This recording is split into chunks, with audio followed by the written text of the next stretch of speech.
Salmos capítulo 20, verso número 7. Eu leio na Nova Versão Internacional. Alguns confiam em carros e outros em cavalos, mas nós confiamos no nome do Senhor, o nosso Deus.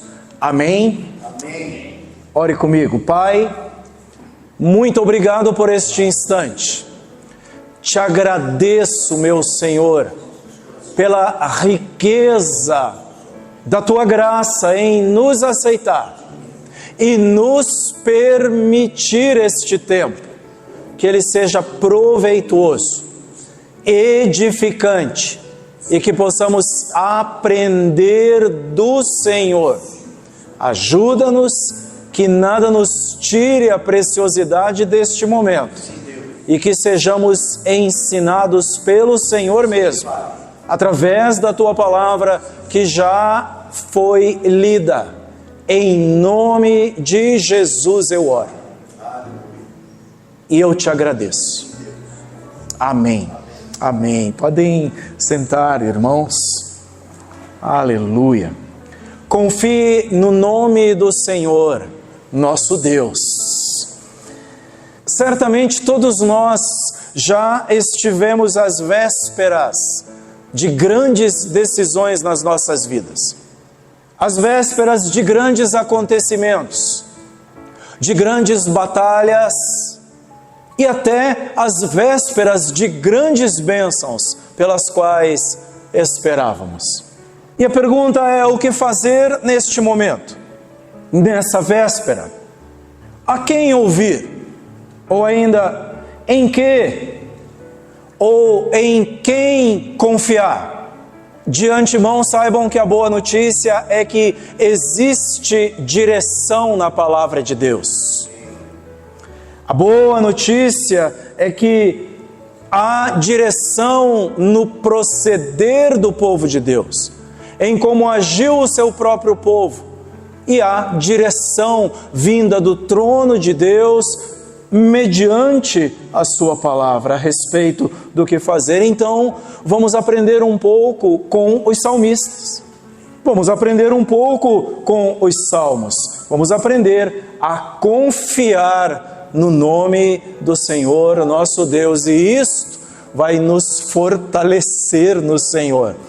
Em 3 etapas, nós vamos olhar aqui. Em primeiro, há nele uma bênção e uma oração logo ao abrir. Na sequência, nós encontraremos aqui a fé em Deus traz a vitória. E em último, a dependência total do Senhor, que é o que garante a vitória. Então, em primeiro, vamos olhar para a bênção aqui colocada. Este salmo é um cântico, é uma oração. Ela era cantada às vésperas de batalhas. A pergunta é: o que você faz às vésperas de uma grande batalha? Se desespera? Fica sem comer? Perde o foco? Briga com todo mundo? Ou descansa e espera no Senhor? O que fazer às vésperas de grande batalha? O Salmo mostra preocupação com o rei, o representante do povo. E ele é um salmo litúrgico, quer dizer, era usado na adoração, era usado no ritual de culto a Deus, durante os sacrifícios, por exemplo. Existia o perigo da batalha.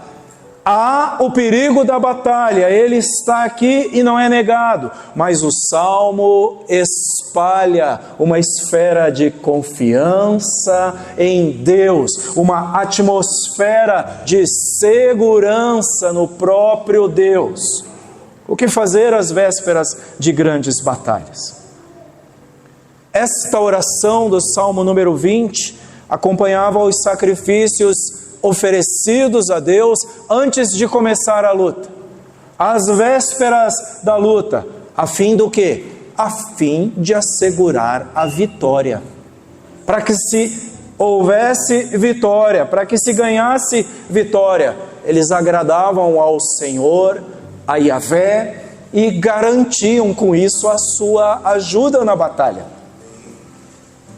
Os levitas anunciavam a bênção que está dos versos 1 até o verso 5. Enquanto isso, o sacrifício era oferecido a Deus. Enquanto um grupo cantava, os levitas, mais as pessoas juntamente, outro grupo oferecia sacrifícios a Deus. E o verso 1, você me acompanha, diz que o Senhor te responda no tempo da angústia. O nome do Deus de Jacó te proteja. É uma oração, é um desejo.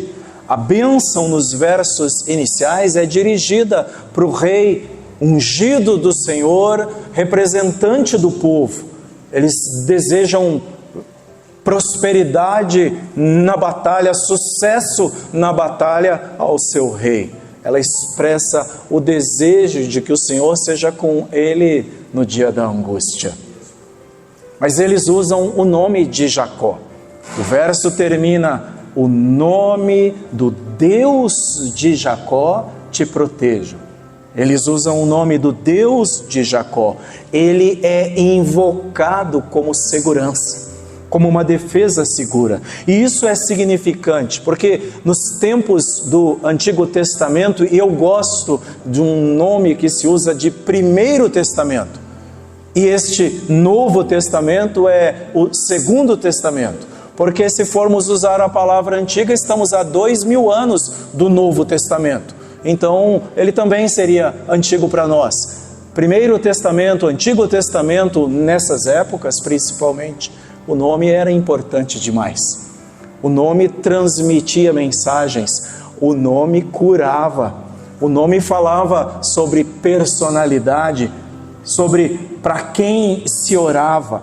O nome era identificado com a própria pessoa. O salmista tem em mente algo que lembra das palavras de Jacó, o pai da nação. Ele fala do Deus de Jacó, a quem Jacó vai chamar em Gênesis 35, e no verso 3, Jacó dirá sobre o Deus que me ouviu no dia da minha angústia e que tem estado comigo por onde tenho andado. Deus ouve orações. Não só isso, Deus ouve e atende orações. Proferir o nome divino até hoje, saibam disso. Por si só, invocar o nome do Senhor traz confiança, coragem, encorajamento, porque assim, ao declarar o nome do Senhor, declaramos que não estamos sozinhos, que cremos não estamos sós, que existe um poder do alto, maior do que o que eu possa conceber, eu não sei explicar, então é sobrenatural, um poder sobrenatural, e que Deus realmente intervém na vida humana, diferente do que se afirma por aí, diferente do que se afirma nas redes sociais. Deus não criou o homem, a espécie humana, e o deixou à própria sorte. Ele cuida, Ele socorre no dia da angústia. Deus continua cuidando dos seus. O verso 2, em oração, diz: do santuário te envie auxílio, e de Sião te dê apoio.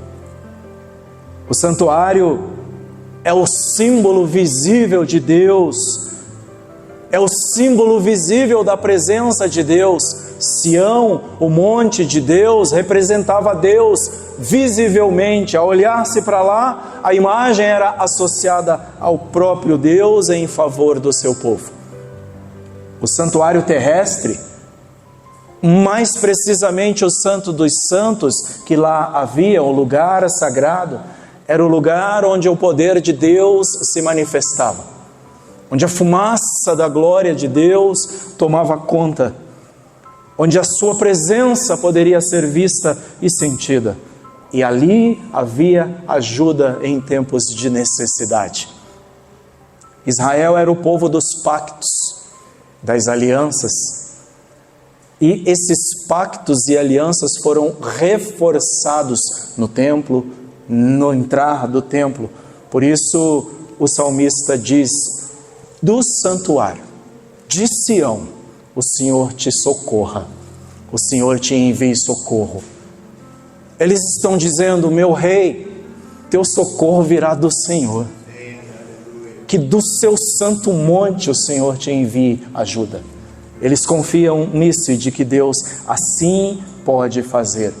No original, isso aqui dá a ideia que Ele te estabeleça nas alturas, lá em cima, bem elevado, onde nada nem ninguém possa te alcançar. Você estará seguro. Que o Senhor te socorra. Esse é o desejo do povo ao rei.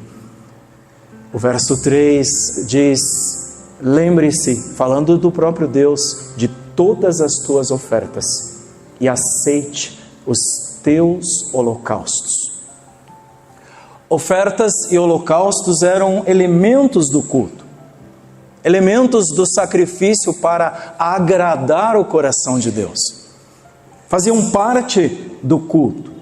Eram oferecidos e eram prescritos, estava escrito que deveriam ser oferecidos a Deus. E o rei, portanto, sabia disso, e a fidelidade do rei nisso estava ok, porque antes de sair à guerra, o rei oferecia a Deus ofertas e holocaustos.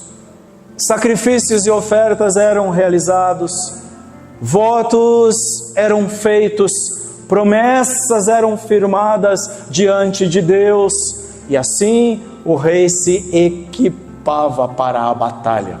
E assim o rei se garantia para sair à batalha. Ele saía confiante, com a confiança de que fiz tudo o que o Senhor mandou, tudo o que o Senhor prescreveu. Então ele saía confiante.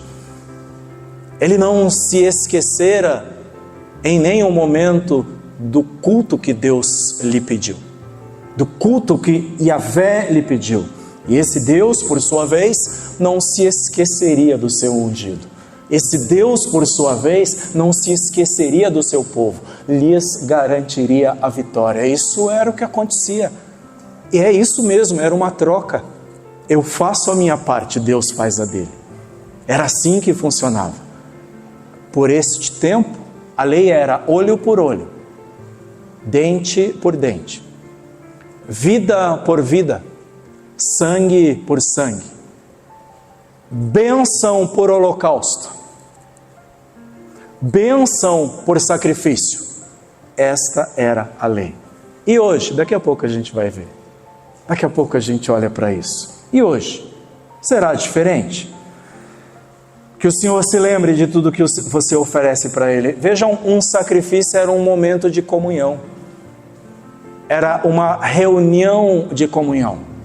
Os sacerdotes tiravam as suas partes, conta a Escritura que tinham 8 porções que eram para eles, e depois os demais participavam. As gorduras e algumas outras partes eram queimadas a Deus, mas o demais era usado numa refeição de comunhão. Era o comer juntos, era a unidade, era a celebração de dizer, antes de ir à guerra, tudo vem de ti, Senhor, tudo vem do Senhor. O verso 4 diz: conceda-te o desejo do teu coração e leve a efeito todos os teus planos. Eles estão rogando bênçãos de Deus e abençoando a vida do seu rei. Que Ele conceda o que deseja o teu coração. Que Ele leve adiante e aprove todos os teus planos. Você já orou assim por alguém? Já orou assim? Que o Senhor conceda o que deseja o teu coração e que o Senhor faça acontecer cada um dos teus sonhos, cada um dos teus planos. Era essa a oração pelo rei. O rei tinha saído a fim de obter vitória e era importante que ele tivesse uma grande vitória. Isso acabaria com os inimigos de Israel. E esse era o projeto do rei, que você seja bem-sucedido nesse projeto. Esse era o desejo dos sacerdotes, dos levitas e do próprio povo. Por comparação, podemos comparar aqui, sem medo de errar, aqui temos um encorajamento para sairmos e realizarmos em nome do Senhor. Que Ele nos abençoe nessa empreitada, que Ele nos ajude no projeto. Não tem problema, Deus intervém por nós. E sabem, esse rei terreno, e é Davi, aqui o rei em questão, é uma prefiguração da pessoa do Senhor Jesus. Da pessoa do Senhor Jesus que lutou e luta contra o mal.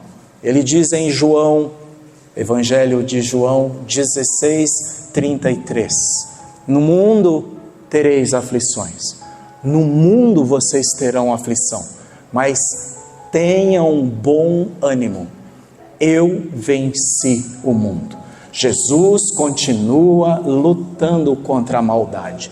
O rei terreno, o Davi aqui do Salmo, é uma pré-figura, é uma sombra do que seria Jesus Cristo mais tarde, que lutaria e luta contra toda a maldade. Verso 5: saudaremos a tua vitória com gritos de alegria e ergueremos as nossas bandeiras em nome do nosso Deus. Que o Senhor atenda a todos os teus pedidos. Todos se unirão na alegria pelo livramento.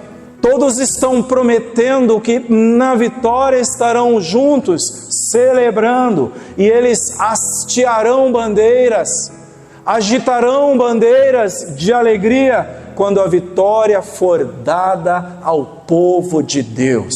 É uma promessa, vai lá, nós estamos juntos, e a gente ainda vai celebrar junto, a gente ainda vai cantar juntos, adorar juntos e agradecer a Deus juntos. Vamos levantar bandeiras juntos, é o que eles estão dizendo. Celebraremos a tua vitória com júbilo, com muita alegria. O homem vitorioso é jubiloso, é alegre.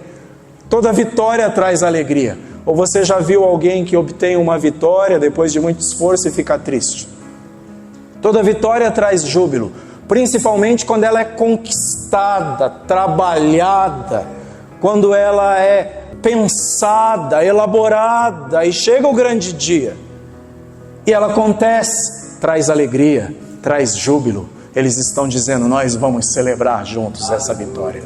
Sabem, o povo de Deus precisa lembrar-se de celebrar vitórias que Deus dá, de celebrar vitórias com o Senhor, sejam elas pequenas, sejam elas grandes, não importa. Celebrem as vitórias que Deus mesmo permite. As bandeiras eram significativas, elas continham o nome de Deus. Cada bandeira trazia inscrito nela, como era costume de todos os povos, o nome do comandante maior. E no caso do povo de Deus, era o nome de Deus que estava afixado naquelas bandeiras. Quando eles agitavam aquelas bandeiras, eles estavam propagando o nome daquele que era verdadeiramente vitorioso. O nome do Senhor. Deus era honrado nas bandeiras. E Deus, satisfeito, abençoava o seu povo. Lembram? Era uma troca. Era uma troca. E Deus então respondia com bênçãos. Portanto, está aí. O salmo inicia com bênçãos e oração. Em segundo, a fé em Deus traz verdadeira vitória. A fé em Deus traz a vitória. O rei estava a caminho da guerra, mas ele parou para cultuar. Quantas vezes saímos nas nossas empreitadas e nem nos lembramos de agradecer e nem nos lembramos de honrar aquele que nos colocou onde estamos e nem nos lembramos do nosso Deus. O rei mostra o exemplo, por isso eu disse, estamos aprendendo com o salmista. Ele vai ao templo, ele oferece oferta, ele obedece ao que Deus mandou. Obediência traz vida, obediência produz vida. Ele parou a fim de orar, pedindo vitória, faz sacrifícios. Os sacrifícios aconteciam no início, no meio dos cânticos, e a congregação unia-se ao seu rei em oração. Nós vimos aí os desejos da própria congregação ao seu rei. Depois dos sacrifícios oferecidos, feita a oração, depois de tudo isso feito, a fé fazia acontecer a verdadeira vitória. O verso 6 mostra isso. Agora sei que o Senhor dará vitória ao seu ungido. Dos seus santos céus lhe responde com o poder salvador da sua mão direita. Um sacerdote proferia o oráculo. Deus é favorável ou Deus não é favorável. Vá à guerra ou então não vá à guerra. Houve uma resposta favorável aqui no Salmo. O oráculo, a voz do sacerdote, dá uma indicação. Ela foi obtida pelo Urim, Tumim, não importa o jeito. Hoje não usamos mais o Urim, o Tumim, mas oramos e esperamos Deus responder. Oramos e aguardamos pela resposta, porque já dissemos esta noite, Deus ouve e responde orações. Aqui veio a resposta. E alguém então gritava, era parte do ritual, alguém gritava, boas notícias, boas novas. O oráculo diz, tu vencerás, ó rei. Vai nessa tua força, porque o Senhor se agradou de ti, porque o Senhor agradou-se da tua oferta. E o rei então recebe a certeza da vitória, a certeza de que Deus é com ele, de que Deus vai com ele e de que ele e seu exército não estarão sozinhos, não lutarão sós. O texto diz, agora sei, o Senhor salva o seu ungido e ele vai intervir com a força da sua mão direita.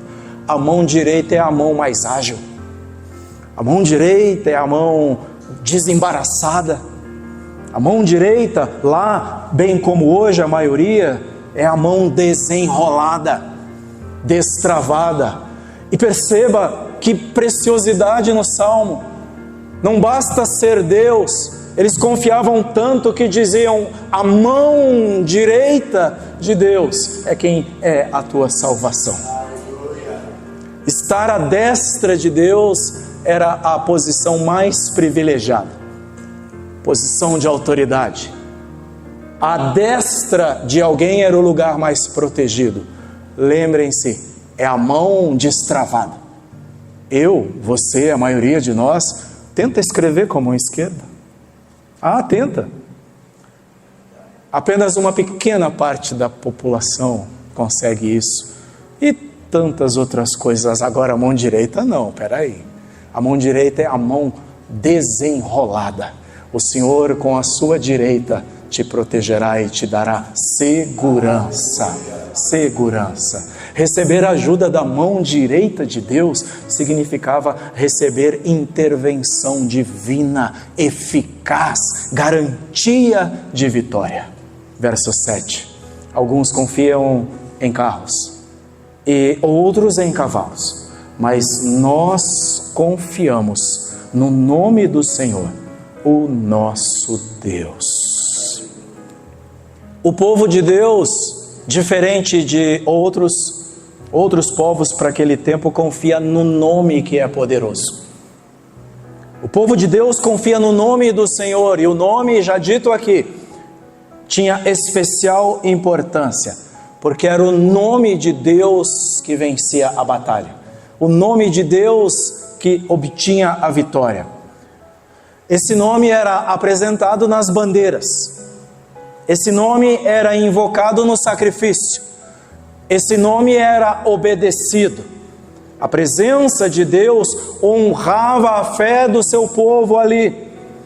O nome aqui no original é o Yahvé Elohim, ou seja, o Deus eterno e todo-poderoso. É no nome que nós confiaremos. Aleluia. Diferente de outros povos, Israel não tinha tantos carros de guerra. O exército de Israel era de infantaria a pé. Então, se não fosse o nome poderoso do Elohim, eles seriam dizimados da terra, destroçados, porque os outros exércitos, vários deles, tinham não só cavalos, mas também carros, cavalos que eram ensinados a lutar. Pense nisso, não eram apenas cavalos de montaria, cavalos que eram ensinados a pisotear, que acabavam com um exército a pé, sem mesmo que os homens fizessem qualquer coisa, ainda que os cavaleiros estivessem sobre eles só para dirigi-los e pilotá-los. Aquela avalanche de cavalos treinados para a guerra, de cavalos treinados para matar, mais os carros de ferro, acabariam com qualquer exército a pé. Mas o salmista diz: uns confiam em carros, outros confiam em cavalos, mas nós confiaremos no nome do nosso Deus. Confiança do que Deus pode fazer. Sabem esses exércitos? O verso 8, eles vacilam e caem, mesmo com cavalos treinados, cavalos de guerra, mesmo com carros de ferro, metálicos de guerra, eles vacilam e caem, mas nós nos erguemos e estamos firmes. Que confiança, queridos!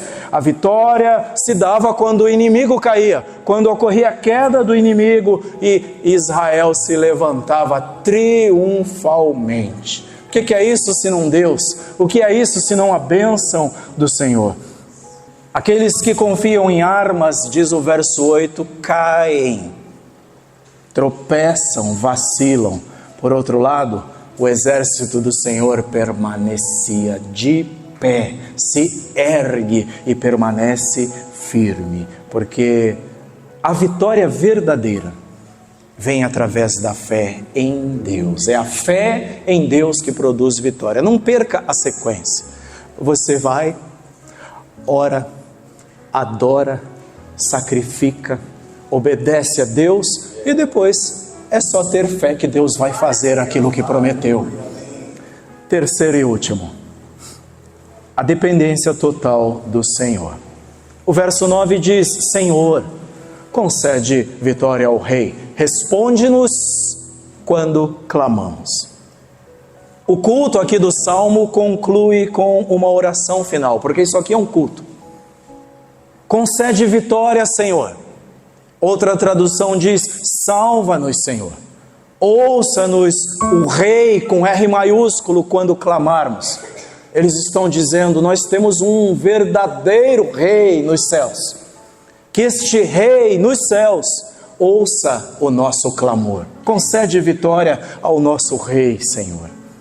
O culto conclui com uma linda oração. Uma das versões da Bíblia, bem antiga, a Septuaginta, diz: ó Senhor, salva o nosso rei e responde-nos quando clamarmos. Que oração de dependência, irmãos, de dependência do Senhor. É apropriado que o rei e o seu povo reconheçam a dependência do Rei dos Reis, do Rei que está acima de todos, do Rei dos céus, do qual o rei de Israel era só um representante aqui na terra. Esse salmo termina com um tom de calma, sem gritaria, sem alvoroço, como na verdade deve ser a fé cristã. Um salmo que ao final traz a ideia de descanso no Senhor.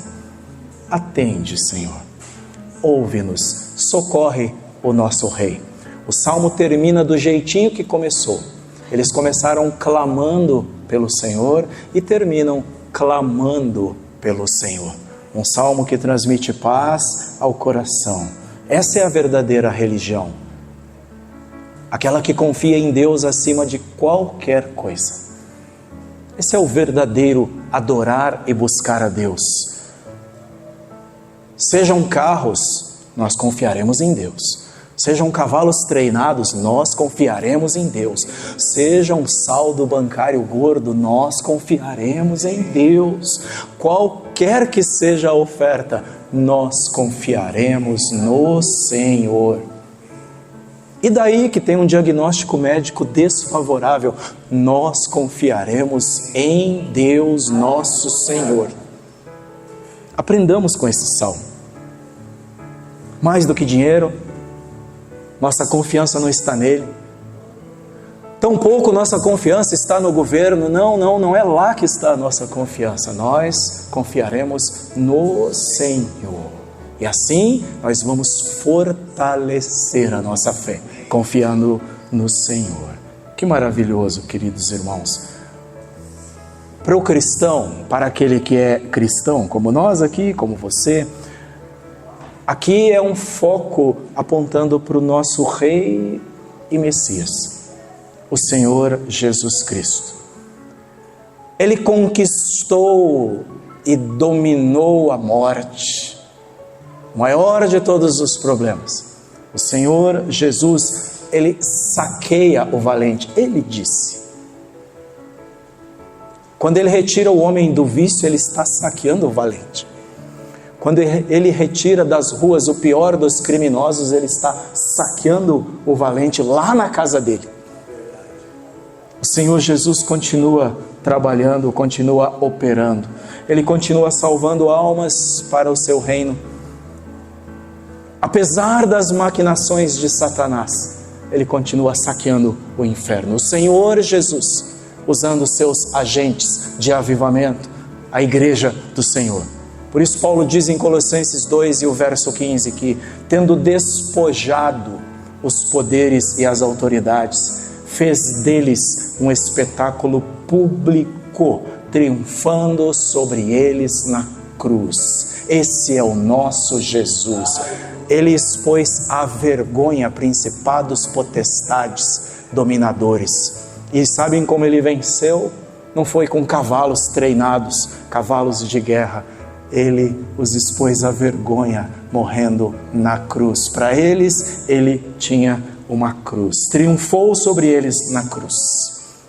Porque a verdadeira vitória é feita com total dependência do Senhor. Quero concluir, meus queridos irmãos. O cristão, o povo de Deus aqui na terra, se chega a Deus através de Jesus. É através de Jesus. Deixa eu lhes dizer, assim como os salmistas, aquele povo, nós também precisamos oferecer sacrifícios, orações. Deus não mudou. Ele não mudou, queridos irmãos. Porém, hoje o que a Bíblia nos diz, Hebreus 13 e o verso 15. Por meio de Jesus, portanto, ofereçamos continuamente a Deus um sacrifício de louvor, que é fruto de lábios que confessam o seu nome. O cristão se chega a Deus através de Jesus e oferece sacrifícios a Deus através de Jesus. Outros, como o apóstolo Paulo diz, ofereçam os corpos de vocês em sacrifício vivo a Deus. É através de Jesus que nos chegamos. Em Jesus, sabem, encontramos alívio.